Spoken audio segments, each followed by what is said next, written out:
Hello, welcome to Maiden Mentors. आज की class में हम लोग रीनीट 2026 के केमिस्ट्री के पेपर का एनालिसिस करेंगे और इसमें पता लगाएंगे कि कौन से क्वेश्चन कहाँ से आया था, ताकि आपको आइडिया लग जाए। जो लोग ड्रॉप लेने वाले हैं या अभी 12th में हैं, उनको आइडिया लग जाए कि अगले साल कैसे प्रिपेयर करना है और किन चीज़ों पे ज़्यादा फोकस करनी है। तो चलिए देखिए, सबसे पहले क्वेश्चन नंबर 46। क्वेश्चन नंबर 46 में क्या है, बेंजीन का रिएक्शन करवा रहे हैं CH3COCl और AlCl3 के प्रेजेंस में, और सेकेंड स्टेप में रिएक्शन हो रहा है NaOCl के प्रेजेंस में। तो सब 3CO का बेंजीन के ऊपर एडिशन होता है तो बनता है एसीटोफेनॉन। क्या बनता है? एसीटोफेनॉन। अगला स्टेप में क्या होगा, एसीटोफेनॉन का रिएक्शन होगा NaOCl के साथ। इस रिएक्शन को हम लोग बोलेंगे हेलो फॉर्म रिएक्शन। ये मिथाइल कीटोन का रिएक्शन होता है। देखो, मिथाइल कीटोन। तो इसमें रिएक्शन होगा तो जो मिथाइल वाला पोर्शन है ये तो क्लोरोफॉर्म बना लेगा, और जो बाकी का पोर्शन ये कार्बोक्सिलिक एसिड का सॉल्ट बनाएगा, जिसका एसिडिफिकेशन करेंगे तो कार्बोक्सिलिक एसिड मिल जाएगा। और जो CH3 बनेगा वो उसका एक्सपोजर करेंगे एयर के साथ तो ये पॉइजनस गैस यानी कि COCl2 फॉस्जीन गैस दे देगा। तो इसका ऑप्शन नंबर 3 जाएगा आंसर। ये एनसीईआरटी का सवाल है। अगला देखिए 47 क्वेश्चन। इसमें पूछ रहा है कि FeOX मतलब फेरिक ऑक्सलेट है। ये बोल रहा है कि कायरल है, तो जाहिर सी बात ये कायरल है। एनसीईआरटी में भी लिखा हुआ है कि optical isomerism is common in octahedral complex having डाइडेंटेट। जिसमें डाइडेंटेट या बाइडेंटेट लिगेंड होगा वहाँ पे कायरलिटी देखने को मिलता है, यानी कि उसमें POS प्रेजेंट नहीं होता, प्लेन ऑफ सिमेट्री, तो कायरल मॉलिक्यूल होता है। तो ये पहला स्टेटमेंट सही है।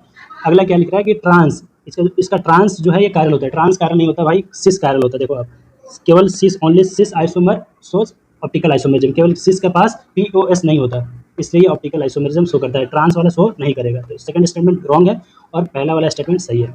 ये एनसीईआरटी का सवाल है, देखो आप। और मैंने भी अपने शॉर्ट नोट में इसको इंक्लूड किया हो। देखो, only cis isomerism show, cis isomer show optical activity.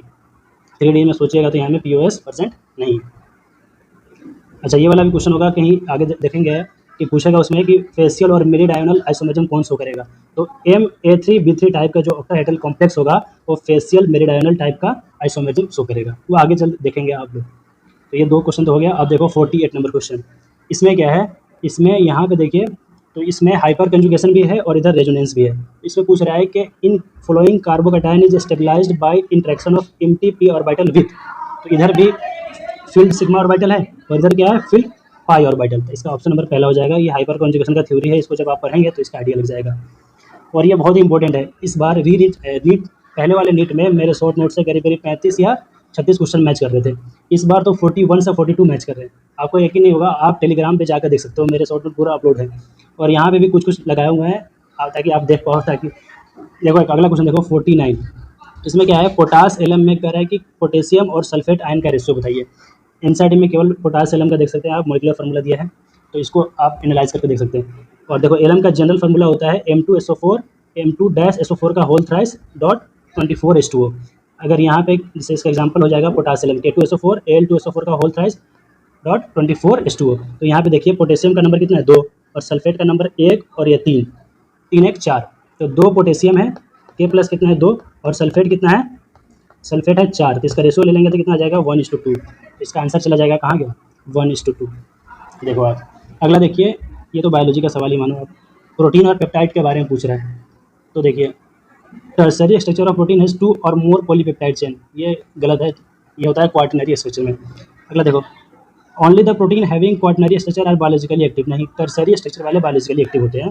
जो प्रोटीन का क्या बोलते हैं, प्रोटीन का टर्सरी स्ट्रक्चर होता है, उसी में एक्टिव साइट प्रेजेंट होते हैं। टर्सरी एक्टिव साइट प्रेजेंट होता है, एक्टिव साइट, और यही बायोलॉजिकली एक्टिव होते हैं। कौन? Tertiary structure of protein.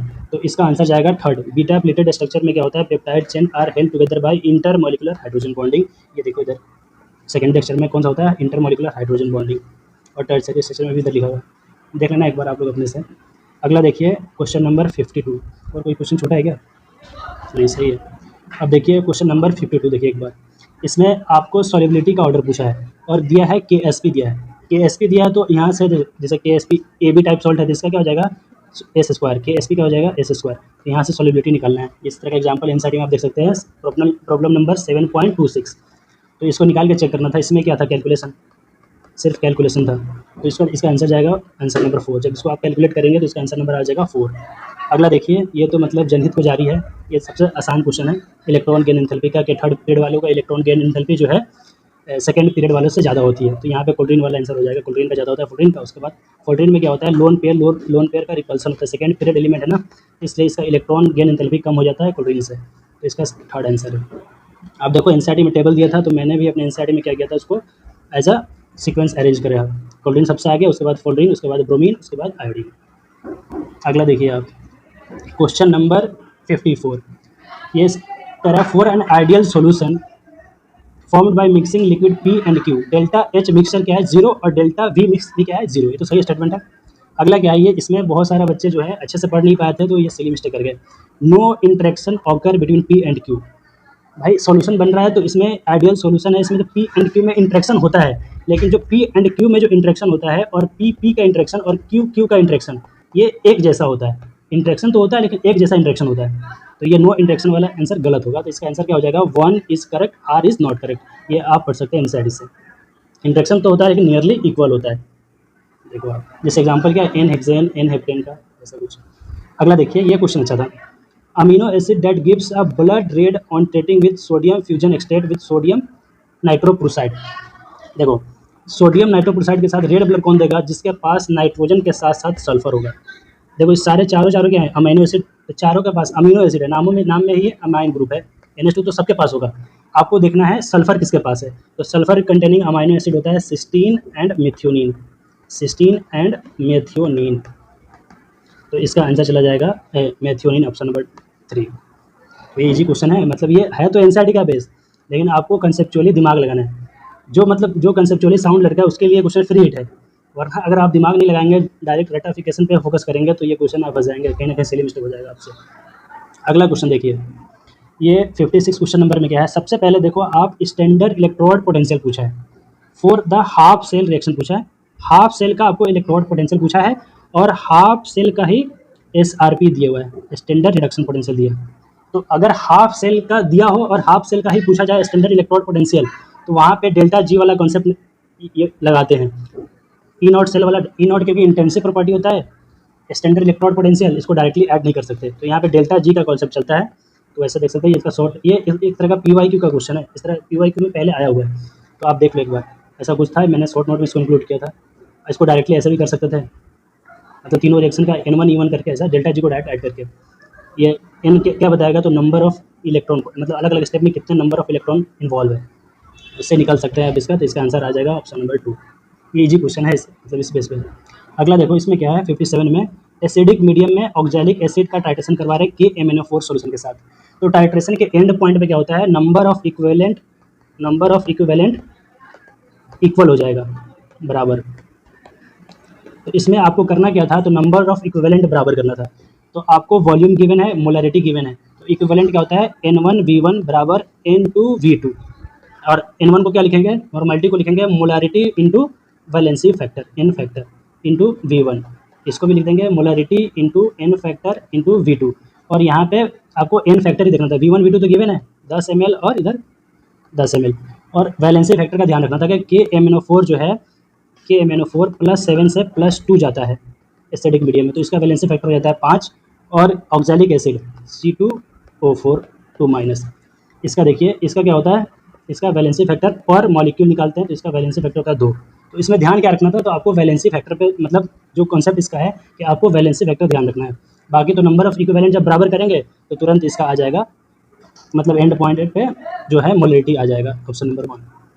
तो इजी क्वेश्चन है, इसको भी मतलब इसमें घबराना नहीं है। जब आप रेडॉक्स रिएक्शन पढ़ेंगे चैप्टर, तो उसमें लास्ट में एप्लीकेशन में पढ़ाएंगे यही इक्विवेलेंट कॉन्सेप्ट, तो ये आपको आसान लगेगा। अगर अभी आप नहीं पढ़ेंगे तो थोड़ा सा नया लग रहा होगा, ऐसा कोई दिक्कत नहीं है। अगला देखो, ये तो फ्री का नंबर है भाई, देखो जरा करा, decreasing order of field strength. तो जो कार्बन और नाइट्रोजन का लिगेंड होता है ये स्ट्रॉन्ग फील्ड लिगेंड होता है, और जो सल्फर और हाइलाइड लिगेंड होते हैं ये वीक फील्ड लिगेंड होते हैं। तो कार्बन वाले जो हो जाएंगे स्ट्रॉन्ग फील्ड, कार्बन और नाइट्रोजन वाले सबसे पहले, तो ये ऑप्शन नंबर 1 हो जाएगा। ये ट्रिक होता है वैसे, बाकी तो आप ये स्पेक्ट्रोकेमिकल सीरीज एनसीईआरटी से रट सकते हैं, ये भी दिक्कत है, देख लो एक बार। अब देखिए 59 नंबर क्वेश्चन, इसमें क्या है, 2 mole of an ideal gas undergo free expansion. 10 litre volume से जा रहा है 100 लीटर पे, टेम्परेचर दिया हुआ है। अब बोल रहा है डेल्टा एस सिस्टम और डेल्टा एस सराउंडिंग निकालिए। तो डेल्टा एस सिस्टम का फॉर्मूला होता है 2.303 NR log V2/V1। V2 given है, V1 गिवन है, नंबर ऑफ मोल 2 गिवन है, R का वैल्यू डालना नहीं है, R सीधा रहने देना है। तो जब इसमें पूरा वैल्यू डालेंगे तो आ जाएगा डेल्टा एस सिस्टम आ जाएगा। अब देखो यहाँ पे क्या है, फ्री एक्सपेंशन। फ्री एक्सपेंशन क्या होता है, एक्सटर्नल प्रेशर जीरो होता है, तो यहाँ पे वर्क डन जीरो हो जाएगा, डेल्टा यू जीरो हो जाता है। तो डेल्टा यू होता है क्यू प्लस डेल्टा यू बराबर first law of thermodynamics Q plus W. Delta U zero और डेल्टा डब्ल्यू जीरो, तो क्या हो जाएगा, क्यू भी क्या हो जाएगा, जीरो। अगर क्यू जीरो हो जाएगा तो डेल्टा एस सराउंडिंग भी क्या आ जाएगा, जीरो। डेल्टा एस सराउंडिंग का फॉर्मूला होता है minus Q reversible upon temperature.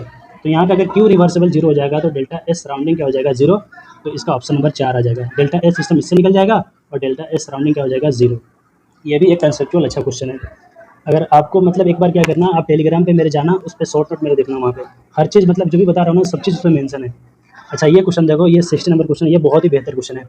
अच्छा एनसीईआरटी में क्या है, जितने भी डेरिवेशन है जीरो ऑर्डर फर्स्ट ऑर्डर के, सब में 1 मोल के रेस्पेक्ट में डेरिवेशन है। यहाँ पे देखो रिएक्टेंट के 2 मोल है, तो यहाँ पे 2 मोल है ना, तो यहाँ पे आप जब डेराइव करेंगे तो यहाँ पे देखो, जब ड्राइव करेंगे ऐसा कुछ रेट को, यहाँ पे देखो रेट ऑफ डिसअपेरेंस लिखे तो माइनस के साथ लगा के बराबर रेट कांस्टेंट के बराबर, क्योंकि यहाँ पे ऑर्डर क्या होता है, जीरो ऑर्डर, इसका ऑर्डर जीरो होगा, तो एक की पावर जीरो क्या हो जाएगा, 1, ये तो हो जाएगा 1, तो के बच जाएगा। जब इसको इंटीग्रेट करेंगे तो देखो इधर ए टी बराबर क्या हो जाएगा, ए नॉट माइनस 2 के टी आएगा।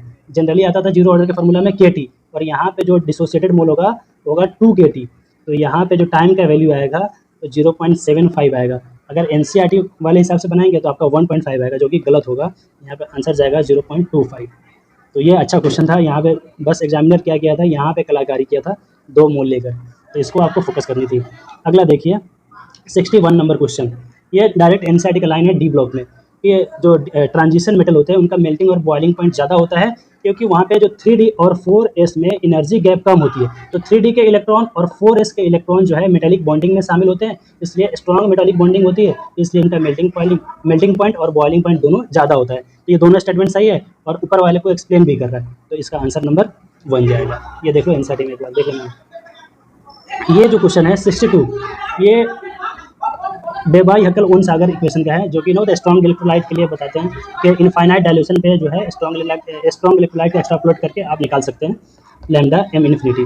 तो उसमें इसमें क्या है, देखो plot of lambda m and root c, उसका स्लोप गिवन है। तो देखो लैम्डा एम और रूट सी, जैसे देखो वाई बराबर एम एक्स और प्लस सी, तो स्लोप का वैल्यू क्या आ जाएगा यहाँ से माइनस ए।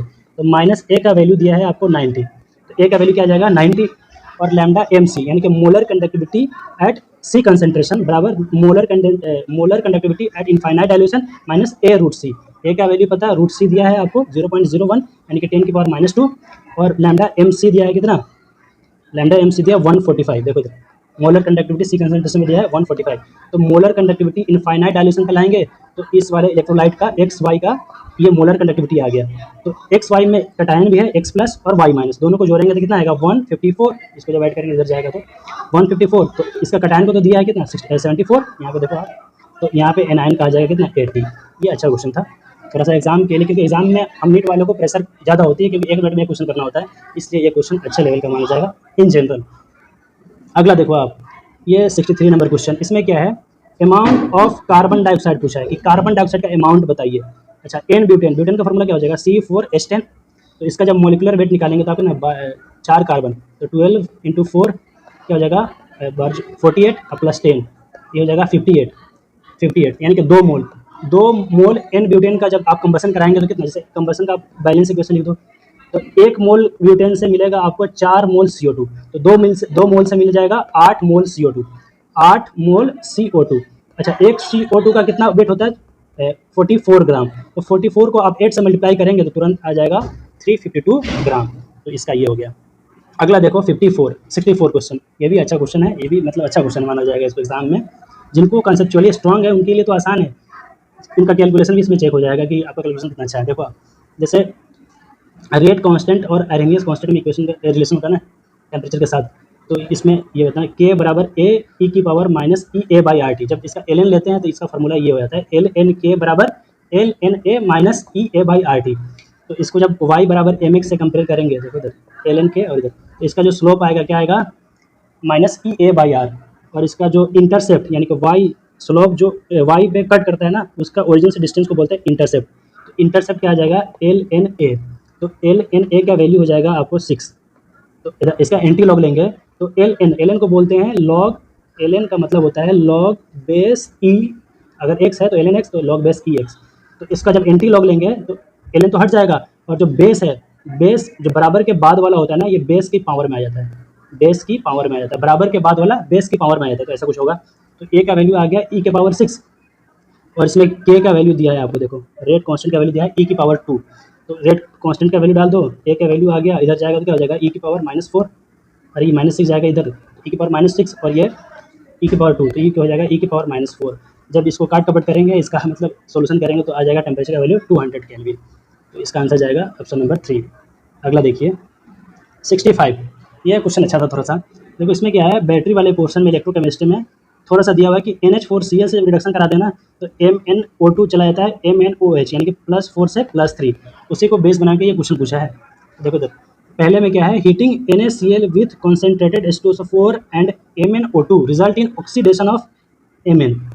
भाई देखो इधर Cl, देखो पहले देखो इधर क्लोराइड में, देखो मतलब हाइड्राइड में सबसे I माइनस जो होता है ये स्ट्रॉन्ग रिड्यूसिंग एजेंट होता है, उसके बाद Br माइनस, उसके बाद Cl माइनस, उसके बाद F माइनस। उसी तरह अगर ये तो हो गया हैलाइड्स में, हाइड्रोजन में देखेंगे तो F2 सबसे स्ट्रॉन्ग ऑक्सीडाइजिंग एजेंट होता है, उसके बाद Cl2, उसके बाद Br2, उसके बाद I2, ऐसा कुछ होता है, आप पढ़ेंगे आप लोग। ये तो हो गया रिड्यूसिंग नेचर, ये हो गया ऑक्सीडाइजिंग नेचर। तो इसमें जो है NaCl में Cl माइनस जो है एज अ रिड्यूसिंग नेचर काम करेगा, तो Mn का यहाँ पे रिडक्शन होगा, ना कि ऑक्सीडेशन। यहाँ पे Mn जो है MnO2 से चला जाएगा, MnCl2 बनेगा यहाँ पे। तो MnO2 में क्या है +4, यहाँ पे आएगा +2, यहाँ पे रिडक्शन होना चाहिए, तो पहला स्टेटमेंट हो जाएगा रॉन्ग। सेकंड स्टेटमेंट क्या है, heating NaI with concentrated H2SO4 and MnO2 result in reduction of Mn, सही है। यहाँ पे बन जाएगा Mn का रिडक्शन हो जाएगा MnO2 का, तो यहाँ पे बनेगा MnSO4 NaI के साथ, और I जो है ये I2 के फॉर्म में बाहर निकल जाएगा। तो ये वाला स्टेटमेंट तो सही है, पहला वाला स्टेटमेंट गलत है, तो इसका क्या हो जाएगा 4। Statement 1 is incorrect and statement 2 is correct. अगला देखिए, अगला देखो आप कौन सा 66 करा किसका स्पिन ओनली मैग्नेटिक मूवमेंट जो है हाईएस्ट है, तो इसका आपको कॉन्फ़िगरेशन लिखना पड़ेगा सबसे पहले। तो इसमें क्या करते हैं, इन जनरल हम लोग बताते हैं बच्चों को कि भाई जिसका अगर कोऑर्डिनेशन नंबर 6 वाला कंपाउंड है, कोऑर्डिनेशन सब में देखो कोऑर्डिनेशन नंबर 6 है, तो आप इसको CFT से सोल्व करना चाहिए, CFT से आसान पड़ता है। इस तरह का बहुत सारा एग्जाम्पल एनसीईआरटी में दिया है, तो आप कॉन्फ़िगरेशन लिख के सोल्व करो। T2G में देखोगे कितना जा रहा है, और EG में देखोगे कितना जा रहा है इलेक्ट्रॉन, तो जब पता करोगे तो सबसे हाईएस्ट आ जाएगा किसका, MnCl4। ऐसा कुछ एनसीईआरटी में दिया है। जैसे देखो हम लोग हमारे बुक में क्या है इसमें कि जितना एनसीईआरटी का एग्जाम्पल है सबको बाहर लिखिए हुए, ताकि इससे क्या होता है कि आपका स्पीड बढ़ जाता है। एग्जाम में अगर सेम क्वेश्चन मिलता है ना, तो देख के मज़ा आ जाता है कि भाई देखा हुआ क्वेश्चन है, तो स्पीड अपने आप बढ़ जाती है। अगला देखो 67 नंबर क्वेश्चन, देखो सब क्या है, लेंथेनाइड आयन। लेंथेनाइड का रेंज क्या होता है, 51 से 71, 58 से 71 होता है ये लेंथेनाइड्स, और देखो सब +3 में है। कह रहा है lanthanide ion having 4 unpaired electron, और देखो मैंने अपने शॉर्ट नोट में भी लेंथेनाइड, देखो सीने पर नदियाँ प्रेम की समाई यूँ गदगद तब दिल हुआ और तुम यूँ भी लुटे, तो इसमें देखो मैंने भी इसका लेंथेनाइड का, क्योंकि कॉमन ऑक्सीडेशन स्टेट होता है +3, सबको +3 में लेकर लिखा है। तो देखो 4F1, 4F2, 4F3, ऐसा एकदम नॉर्मल ट्रेंड होती है यहाँ पे इसमें। तो या तो PM+3 होता है, या तो होगा F10 वाला, यानी कि HO+3 वाला, इसका 4 आंसर चला जाएगा। देखो क्यों, क्योंकि 4FN एंड 4F14-N दोनों में सेम कलर प्रॉपर्टी होता है, same number of unpaired electron देखने को मिलता है। तो या तो 4 पूछा ना, 4 अनपेयर्ड इलेक्ट्रॉन, तो या तो 4F4 वाला आंसर जाएगा, यानी कि PM+3 नहीं दिया है, तो क्या जाएगा, इसमें 4 माइनस करेंगे, 14 - 4, तो 4F10 वाला आंसर जाएगा। तो 4F10 वाला देखो, 4F10 यहाँ पे चला गया, हॉफनियम +3 वाला, तो ये हो जाएगा डायरेक्टली। मतलब ये ऐसा क्वेश्चन जो टाइम टेकिंग है, ये इसका पहले कॉन्फ़िगरेशन लिखो, देखो एनसीईआरटी में गिवन है, उसके बाद आप सोल्व करो, उसके बाद देखो कि 4 अनपेयर्ड इलेक्ट्रॉन किसमें है। या तो आपको पता हो, जैसे शॉर्ट नोट में मैंने बना के बताया है बच्चों को क्लासरूम में भी, कि भाई +3 में एकदम नॉर्मल ट्रेंड होता है, तो लिखो तुरंत, और तुरंत बता दो कि 4 अनपेयर्ड इलेक्ट्रॉन जो है हॉफनियम +3 में है। अगर पूछ लेता किसमें, दो का अगर पेयर देता था ना कि 4 अनपेयर्ड इलेक्ट्रॉन वाले पेयर देखिए, तो भाई एक हो जाता इधर PM+3 और एक हो जाता HO+3, तो वो तो क्वेश्चन और टफ हो जाती। अगला देखो, ये सिंपल सा क्या है, tetra amine aqua क्लोराइडो cobalt 3 chloride. देखो टेट्रा कोबाल्ट का है, कोबाल्ट टेट्रा अमीन NH3 4 और एक्वा H2O और Cl, और इसको बैलेंस करने के लिए बाहर क्लोरीन कितना जाएगा, 2। देखो कोबाल्ट का ऑक्सीडेशन कितना है, +3, तो +3 देखो, अमोनिया तो क्या न्यूट्रल लिगेंड है, तो बाहर कितना आना चाहिए, इसको +3 में जाना है, तो ये इस पर क्या आ जाएगा +3, तो ये बाहर आना चाहिए मिनिमम कोऑर्डिनेशन। देखो ये पूरा सही है, ये कहाँ गया, ये वाला सही है, बाहर 2 क्लोरीन आएगा तो इस पर क्या आ जाएगा -2, और एक क्लोरीन पे इधर -1, तो इस पर आ जाएगा +3, तो आ जाएगा, बैलेंस हो जाएगा। इसको एक बार देख लेना ऑक्सीडेशन स्टेट होकर बैलेंस करके, सिंपल सा क्वेश्चन है। ये देखो भाई 69 नंबर क्वेश्चन देख के बहुत बच्चे डर गए थे एग्जाम के अंदर, उनके हाथ पाँव फूल गए थे। देखने से डरावना लग रहा है भाई। कार्नोट का 4 साइकिल है इसमें। दो पहला दोनों तो क्या है, ये आइसोथर्मल प्रोसेस है, और जिसका ज़्यादा स्लो है ये एडियाबैटिक है। तो इसमें आपको पूछ रहा है कौन सा करेक्ट ऑप्शन है। पहला ये फोर्थ नंबर ऑप्शन देखो, W1 + W2 + W3 + W4 = 0। तो देखो साइक्लिक प्रोसेस का वर्क डन निकालते हैं एरिया अंडर द कर्व। तो एरिया अंडर द कर्व 0 थोड़ी ना है, ये तो ऑप्शन कट जाएगा सीधे ही। अब देखो आइसोथर्मल में वर्क डन का फॉर्मूला होता है -nRT ln V2/V1 या ln P1/P2। यहाँ पे वॉल्यूम की बात कर रहे हैं ना, तो वॉल्यूम गिवन है, तो यहाँ पे V2/V1। तो ये तो आइसोथर्मल है, तो इसमें आ जाएगा वर्क डन कुछ ऐसा कुछ, और यहाँ पे भी वर्क डन आ जाएगा -nRT ln V2/V1 ऐसा कुछ करके। अच्छा ये तो है एडियाबैटिक है। एडियाबैटिक में क्या होता है, हीट एक्सचेंज 0 होता है। तो क्यू का वैल्यू क्या आ जाएगा यहाँ पे 0, तो डेल्टा यू जो है डब्ल्यू के बराबर आएगा। उसी तरह इसमें भी क्या हो जाएगा, डेल्टा यू जो है डब्ल्यू के बराबर आएगा। तो U1 U2 करेंगे तो W1 + W2 आएगा, यहाँ पे माइनस लिख दिया, ये भी गलत है। तो जब इसको ऐड करेंगे ना तो दोनों ये 1 नंबर आंसर आ जाएगा। देखना आप करके, ईजी क्वेश्चन है वैसे। जो कॉन्सेप्चुअली साउंड बच्चे हैं उनके लिए, उनको देख के मजा आया होगा भाई कि मेरे रेंज का क्वेश्चन लग रहा है। ये सही क्वेश्चन जो होता है ये कंपटीशन को मतलब डिफाइन करता है। अगला देखो 70 नंबर क्वेश्चन।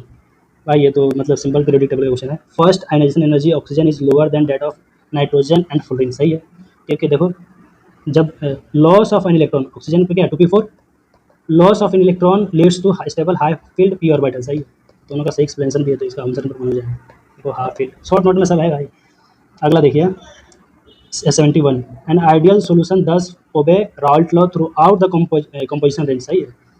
क्लोरोफॉर्म एसीटोन ये तो नेगेटिव डेविएशन शो करता है, और फेनॉल एनिलीन भी, ये भी नेगेटिव, अरे पॉजिटिव लिखा है, गलत है। यहाँ पे देखो आप क्लोरोफॉर्म एनिलीन सब क्या है, क्लोरोफॉर्म और एसीटोन जो है ये नेगेटिव डेविएशन, और फेनॉल और एनिलीन ये भी नेगेटिव डेविएशन। तो ये तो गलत हो जाएगा, ए और बी सही है। ये एनसीईआरटी का लाइन है, इसको कर लेना।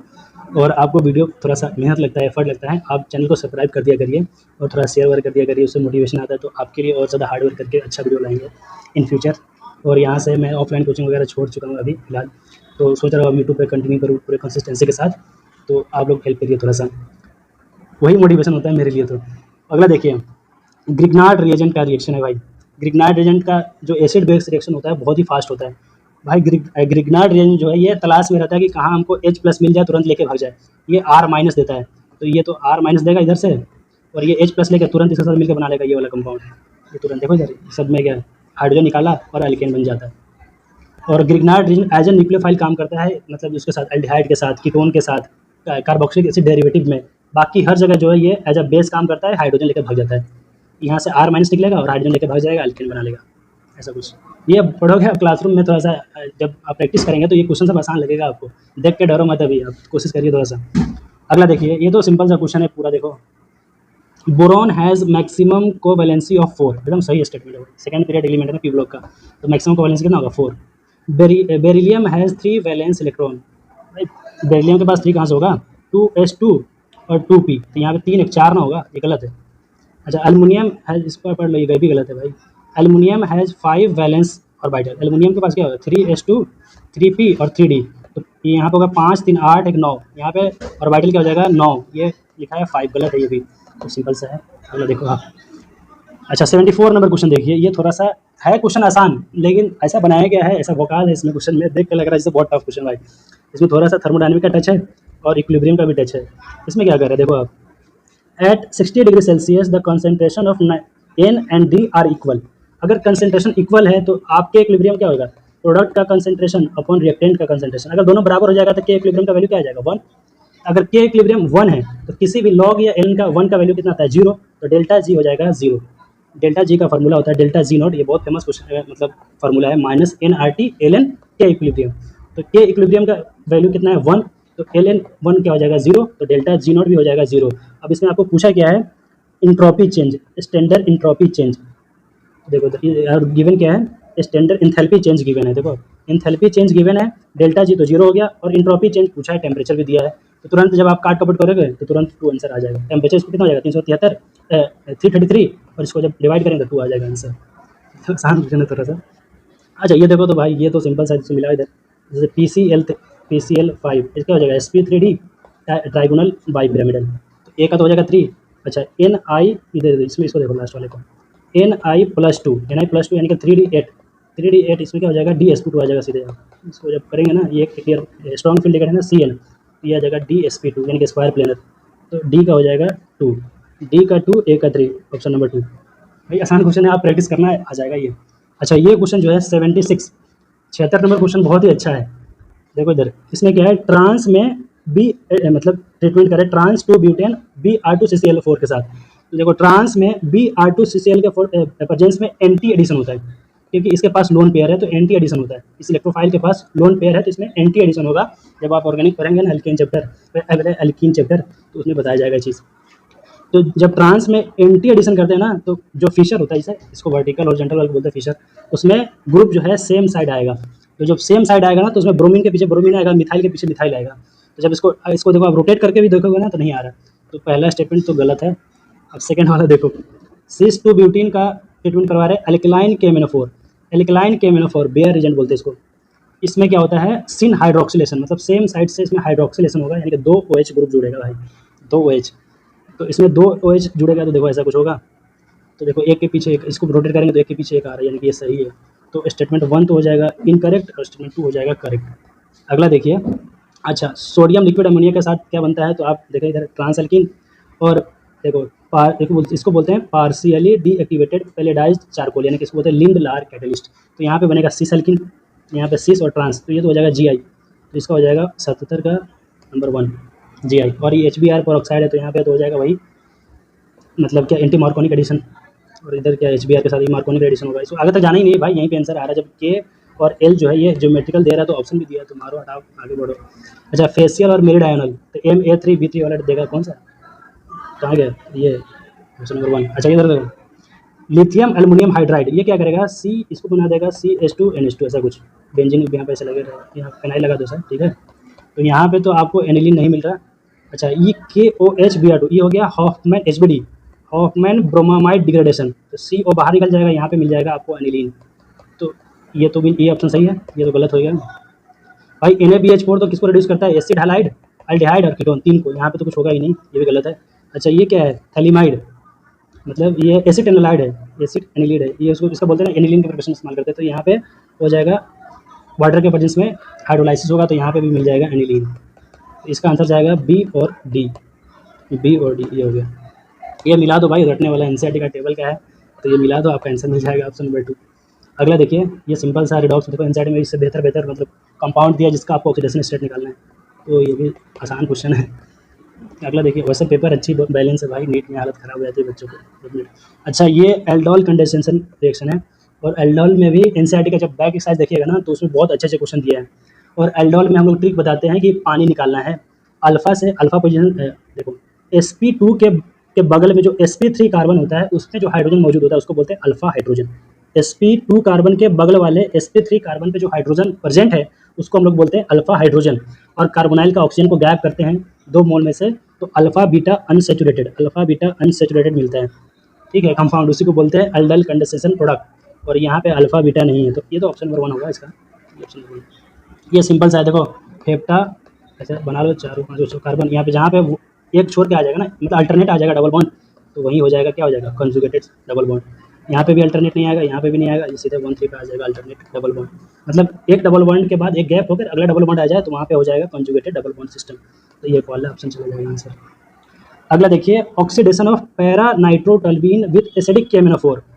देखो पैरा नाइट्रोटल्बीन, ये तो हो गया पैरा नाइट्रो, ये CH3, तो इसको तब्दील कर देगा किस में, COOH में, और ये तो NO2 ऐसा ही रहेगा। क्या कह रहा है, stronger acid than benzoic acid, ये बेंजोइक एसिड है और यहाँ पे इलेक्ट्रॉन विड्रॉइंग ग्रुप लगा है, जाहिर सी बात ये स्ट्रॉन्गर एसिड है उससे, तो सही स्टेटमेंट है। देखो इधर, जैसे ये टोल्विन है, KMnO4 के साथ रिएक्शन करवाते हैं तो क्या मिलता है, कार्बोक्सिलिक एसिड, बाद में हाइड्रोलाइसिस करते हैं तो। अच्छा ये तो हम लोग क्लास में ट्रिक बताते हैं कि बेंजीन के ऊपर जो नेक्स्ट कार्बन है वहाँ पे हाइड्रोजन हो, ऑक्सीजन हो या पाई बॉन्ड हो और रिएजेंट हो KMnO4, तो कुछ भी नहीं देखना, सबको हटा के केवल बना देना है आपको COOH, कार्बोक्सिलिक एसिड बनानी है। तो ये सिंपल सा ही भी है।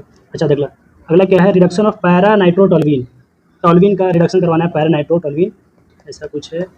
यहाँ पे NO2 लगा दो, यहाँ पे CH3 लगा दो, तो ये बन जाएगा एनिलीन, ऐसा कुछ, ऊपर NH2 और CH3 ऐसा ही लगेगा। कह रहा है कि मोर बेसिक देन एनिलीन, सही है, ये एनिलीन है और ये CH3 मतलब प्लस H लगेगा ना यहाँ पे, तो ये मोर बेसिक हो जाएगा, तो ये भी स्टेटमेंट सही है। तो मतलब नाइट्रोबेंजीन से आपको एनिलीन बनाने के लिए हम लोग लेते हैं ना SnHCl, चाहे हाइड्रोजनेशन भी करवा सकते हैं, तो ये होता है। तो दोनों स्टेटमेंट सही है, तो इसका क्या हो जाएगा option number 1, both statement are correct. थोड़ा सा एनर्जी कम फील हो रहा है भाई, थोड़ा सा आप लोग मैनेज करिएगा। अगला देखो ग्रीन पैरामैग्नेटिक, कह रहा है KMnO4 को हीट करते हैं तो यहाँ पे ऑक्सीजन निकलता है, साथ में MnO2 और K2MnO4। तो K2MnO4 यहाँ पे जो Mn है ये +6 में है, तो यहाँ पे आपको कॉन्फ़िगरेशन जब आप निकालिएगा तो 3D1 आएगा, ये पैरामैग्नेटिक है, तो क्या हो जाएगा इसका K2MnO4। सिंपल सा क्वेश्चन है। अगला देखिए, ये हो गया आपको इटार रिएक्शन क्रोमाइल क्लोराइड के साथ। क्रोमाइल क्लोराइड ऑक्सीडाइजिंग एजेंट होता है, तो ये पहले मिथाइल ग्रुप ऑक्सीडाइज करता है क्रोमियम कॉम्प्लेक्स में, और इसका हाइड्रोलाइसिस करते हैं तो बन जाता है बेंजाल्डिहाइड। तो इसका क्या है, ये भाई ये तो नहीं देगा, NaHCO3 इससे एसिडिक, मतलब H2CO3 से एसिडिक कंपाउंड होगा वो देगा, ये तो नहीं देगा, ये तो कम एसिडिक है बेंजाल्डिहाइड। अगला क्या है इधर के ब्रोमीन, ये भी नहीं देगा भाई, ये तो अलग चीज़ है, यहाँ पे तो हो जाएगा एसिटोफेनॉल। अगला क्या है, हाँ ये सही है, रोजन बॉन्ड रिडक्शन। इसमें क्या होता है, बेंजोइल क्लोराइड से क्या बनता है, बेंजाल्डिहाइड, बेंजीन के ऊपर CHO बेंजाल्डिहाइड, तो ये हो जाएगा सेम प्रोडक्ट आ जाएगा, compound P obtained by hydrogenation of benzoyl chloride with PDH। सही। अगला देखो भाई 87 नंबर क्वेश्चन, 87 में देखो, अच्छा 1:3 टाइप इलेक्ट्रोलाइट पूछा है, तो भाई ये तो 1:1 है, एक कॉम्प्लेक्स आयन एक सिंपल आयन, ये एक कॉम्प्लेक्स आयन 2 सिंपल आयन, एक कॉम्प्लेक्स आयन 3 सिंपल आयन, यही हो जाएगा आंसर। सिंपल, ये भी देख लो, ये एनसीईआरटी में गिवन है। अगला देखिए 8 नंबर क्वेश्चन, इसमें क्या है, ऑर्बिटल वेव फंक्शन यानी कि रेडियल नोड और डिस्टेंस फ्रॉम न्यूक्लियस का ग्राफ है। इसमें पूछा है फिगर रिप्रेजेंटिंग 2 रेडियल नोड। अच्छा 2 रेडियल नोड का मतलब होता है 2 बार एक्स एक्सिस को कट करे, इसमें तो एक बार भी कट नहीं किया तो 0 रेडियल नोड। अच्छा नोड का मतलब एक बार समझो, न्यूक्लियस के पास वह स्पेस जिसमें इलेक्ट्रॉन पाए जाने की प्रोबेबिलिटी 0 होती है उसको हम लोग बोलते हैं नोड, और जहाँ पे इलेक्ट्रॉन पाए जाने की प्रोबेबिलिटी मैक्सिमम होता है उसको बोलते हैं ऑर्बिटल। तो अगर ये ग्राफ एक बार एक्स एक्सिस को कट करेगा तो 1 रेडियल नोड, यहाँ पे 2 बार कट किया तो 2 रेडियल नोड, ये तो पैरेलल हो गया। तो इसमें 2 रेडियल नोड है, यहाँ पे एक बार कट किया तो 1 रेडियल नोड, इसमें 0 रेडियल नोड, इसमें कितना एक बार कट किया, यहाँ तो कट ही नहीं किया, तो इसका आंसर चला जाएगा ऑप्शन नंबर C।